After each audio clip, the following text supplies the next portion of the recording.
इस किले को देखिए। इस किले की दीवार दुनिया में ग्रेट वॉल ऑफ चाइना के बाद सबसे लंबी दीवार मानी जाती है और ग्रेट वॉल ऑफ इंडिया भी कहलाती है। सिर्फ यही नहीं, ये किला महाराणा प्रताप से भी जुड़ा हुआ है। लेकिन इस किले के निर्माता कौन थे? इस किले के निर्माता है वो राजा जिन्होंने एक्चुअली मेवाड़ को अपने समय के सबसे शक्तिशाली राज्यों में से एक में तब्दील किया था। मैं बात कर रहा हूँ कुंभकर्ण सिंह की, जिन्हें दुनिया राणा कुंभा के नाम से जानती है। Welcome to the Sikh official show great Indian kings, जहाँ हम भारत के राजाओं की कहानियां आप तक लेकर आते हैं। राणा कुंभा ने मेवाड़ की गद्दी साल 1433 में अपने पिता मोकाल सिंह के हत्या के बाद संभाली थी। उस समय मेवाड़ एक मुश्किल दौर से गुजर रहा था। राणा कुंभा के विद्रोही राज्य के अंदर भी थे और मालवा, गुजरात और दिल्ली की सल्तनत भी बाहर से मेवाड़ पर कब्जा जमाना चाहते थे। गद्दी संभालने के बस 4 साल बाद ही साल 1437 में मालवा सल्तनत के सुल्तान महमूद खिलजी से राणा कुंभा की जंग हुई। यह विवाद तब शुरू हुआ था जब राणा मोकाल सिंह की हत्या में शामिल महपा पनवार को मालवा के सुल्तान ने शरण दी थी। जब राणा कुंभा ने उसे सौंपने की मांग की तो मालवा के सुल्तान ने इनकार कर दिया। इसका जवाब देने के लिए राणा कुंभा ने मालवा की राजधानी मांडू पे चढ़ाई करने का फैसला लिया।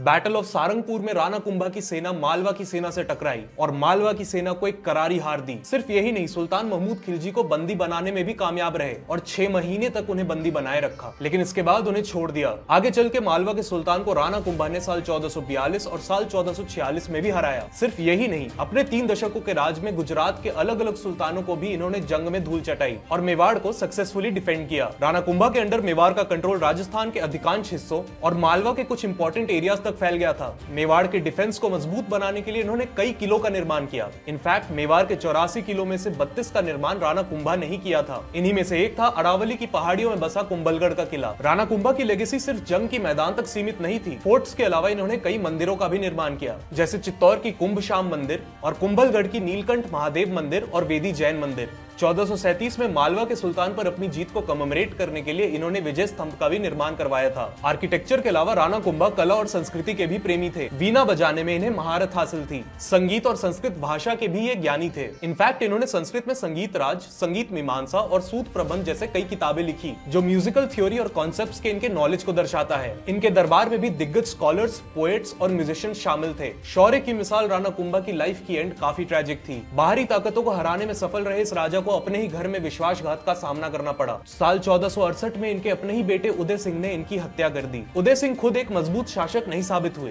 राजनीतिक अस्थिरता बढ़ने लगी और मेवाड़ कमजोर पड़ने लगा। लेकिन राणा कुंभा के बनाए हुए किलों और उनकी विरासत ने मेवाड़ को पूरी तरह से गिरने नहीं दिया। उनके वंशज राणा सांगा और फिर महाराणा प्रताप ने उनकी रखी हुई नींव पर बाद में मेवाड़ की स्वतंत्रता की लड़ाई लड़ी और राणा कुंभा का नाम हमेशा के लिए राजपूत शौर्य की मिसाल बन गया। कैसी लगी राणा कुंभा की ये कहानी, हमें कमेंट्स में बताइए और अच्छा लगा तो अपने दोस्तों के साथ इस एपिसोड को शेयर कीजिए।